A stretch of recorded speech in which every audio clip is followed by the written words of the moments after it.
Well, the new trailer just came out for the brand new Apex Legends collection event called the Innerbeast collection event. If you haven't seen this already, there's actually going to be an octane heirloom recolor involved in this and a brand new mode for you to play as well. Today, we're here to dive on the latest of what's going on in the Apex Legends news scene, and as well as some updates regarding a really cool feature that I've always wanted to see in this game, and that is the leaderboards. So if you guys want to stay up to date with all things going on in the Apex Legends news scene, do yourself a favor, like the video and subscribe to the channel with the notification bell on so that you guys can see whenever I upload a video. And just a little teaser, you're going to be seeing a lot more of me pretty soon. So without further ado, let's dive into what's going on in Apex Legends right now. To be honest with you, I really agree with Mr. Rodriguez that recolors don't need collection events 100% of the time, and I don't know why they keep doing this other than the fact that they just want money. But some of these event skins are cool, and I do think the recolors are quite well, but I think the biggest one is most definitely the Octane Heirloom recolor. So Apex Legends put out the trailer earlier today, along with these little miniature patch notes slash event notes, whatever you want to call them, with a brand new takeover event called The Hunt.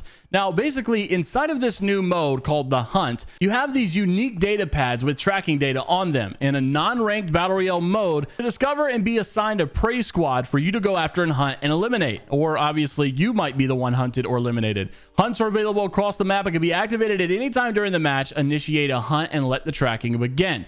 So it's kind of like Bounty if you've ever played Warzone. They say enemy squads will be selected at random and marked as prey for a limited time, so keep a watchful eye as hunters will receive updated tracking data on where they're on the prowl. And tread lightly because your prey will be warned once you're in a dangerous range of them, about 70 meters or so. Each time a hunt is activated, another squad is selected to be the hunters and a second squad becomes the prey. Succeed in your tracking for a bonus reward, but if you fall to your prey, then reward will be bestowed upon them instead. So don't stay still for long. Your squad could be next. I really like this idea. I definitely think it fits right in line with the takeover. It's not necessarily extravagant enough to be its own mode, but I do think it's pretty cool. And maybe you guys disagree, but I'm always under the assumption that they do this specifically to test out features that they may want to add to the main game. Like for instance, Warzone in their main game has a bounty feature already, and I feel like they might be looking at doing that as well, and they just want to get some data on it to see if it actually makes any sense in Apex. Now, they've done a lot of takeovers before where they've tested some weird things, and it doesn't necessarily mean that they're going to add it. I just think that they're looking into adding it. They want to get data about what it would look like. For instance, they actually had this data pad before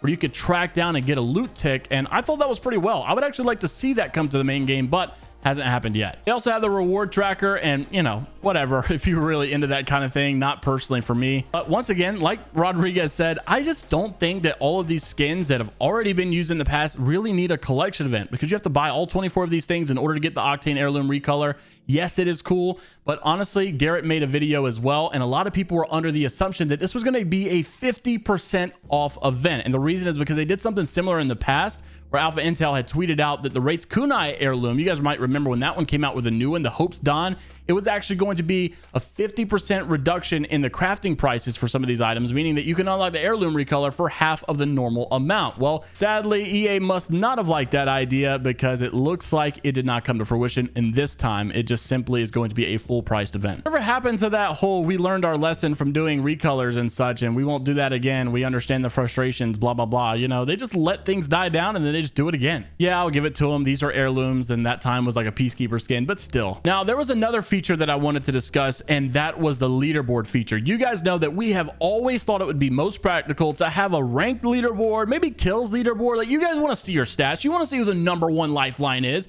you want to see who the #1 ranked player is. And it is crazy to me that we are like 4 or 5 years into this game, 5 years into this game, and we are still having to go to apexrank.com and such. And I don't get me wrong, these sites do a great job. I'm not trying to downplay them at all. I just think that Apex should definitely be having these features inside their own game. I mean, almost every game has this inside their own game. Even games back in the day when we were growing up had this inside their game. How do you not have this feature that is so old? I feel like it should be no issue at all. Well, apparently, well, I will say I've spoke to a lot of people there, and they told me that somehow, even though it just doesn't really make sense, the leaderboard feature is not as easy as it seems. It's not as simple as it seems, and basically there's a lot of complications that require, you know, you to get this leaderboard in game. But I'm thinking, like, how? You know, we've done it for so many years. What's the complication in 2019 and so on for 5 years that it's still complicated? It just doesn't make sense. Well, they did actually respond to this in a recent Ask Me Anything over on Reddit. Someone said, when are we going to be getting in-game leaderboards tabs for the lobby? Entering the 6th year here, and people still have to go to websites for basic player stats. It just doesn't make any sense. And I agree. We should have a leaderboard tab for ranked, kills, time alive or survival time, whatever, you should be able to like go through these categories and see who's the #1 player for each of these, or maybe even by region, or maybe by mode, whatever the case may be.